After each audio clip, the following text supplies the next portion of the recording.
You said yourself before, where are you? I'm needing you much more, I bet you never knew. And now everything is gonna fall apart.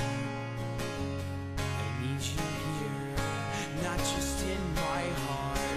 This wasn't how it's supposed to be. Good evening. A crisis team is helping students at Sioux Falls Washington High School deal with the deaths of 2 classmates. As friends and family cope with their loss, police are releasing new details on the Friday night accident that killed 15-year-old Ashleigh and 17-year-old Artun Koval.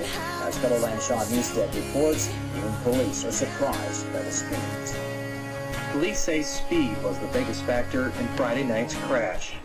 Using evidence on the road, including 332 feet of skid marks, police have determined that Artun Koval was driving nearly 3 times the 35-mile-an-hour speed limit. This is borderline, it's incredible. 98 to 100 miles an hour in town is just almost unbelievable. Because of that speed, police say Koval's yellow Celica was basically out of control. There is a point of no return in most all crashes. You get to that point and then you're a passenger only. You are not really driving the car anymore. So we see that quite often in things like this. When Koval's car crashed into a truck, police estimate the small Toyota was still going 82 miles an hour. Investigators say the pickup's driver, Dusty Wasman, only had about 2.5 seconds to react. Wasman and his 3-year-old daughter have both since been released from the hospital. Can attribute them to the size of the vehicle and the airbags, and they were both wearing seat belts, and the child was in a child restraint seat that was being properly used. With the extent of the damage, police still don't know whether the 2 teenagers were wearing seat belts, but they do know that alcohol was not involved. There's no evidence of drag racing or a blown tire. It's not pleasant at all by any stretch, and it's one of the things that we do deal with. And police hope it's a long time before they see an accident like this again. In Sioux Falls, Sean. Flashing lights surrounded the mangled and charred metal left behind at the scene as people saw the accident or knew those involved gathered to watch emergency workers pick through the pieces of the crash. I'm shaky, I'm scared, I'm torn apart. Heather Whitcomb was friends with 17-year-old Artun Koval, who was driving the car that lost control and ultimately took his life. He was going to graduate in December. He was excited.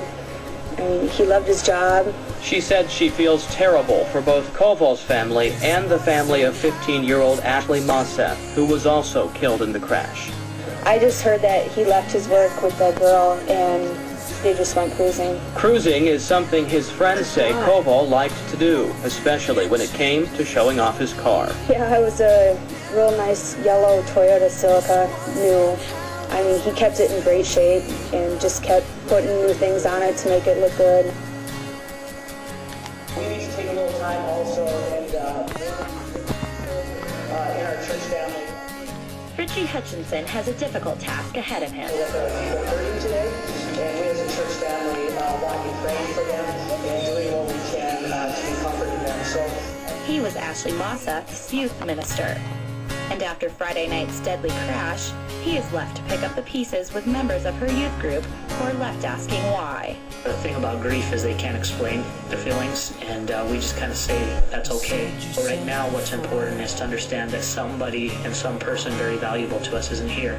A song helped members offer prayers for the 15-year-old, who Hutchinson remembers as fun, loving, and full of life. is she was really kind of bubbly, and she always had a real pretty smile, and she was always up for having some fun and doing something unique, and just really liked people and really liked life.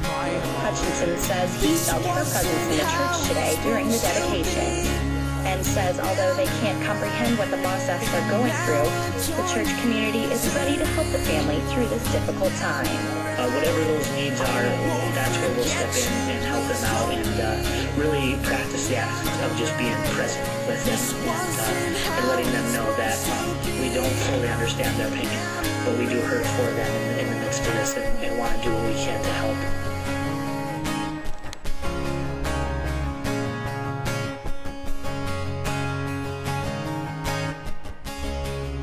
You said yourself before, but where are you? Face down on the floor, I bet you never knew. And now everything is gonna break again. If it just began, why did it have to end? This wasn't how it's supposed to be. And now I'm torn in misery. I won't forget you, please show me. This wasn't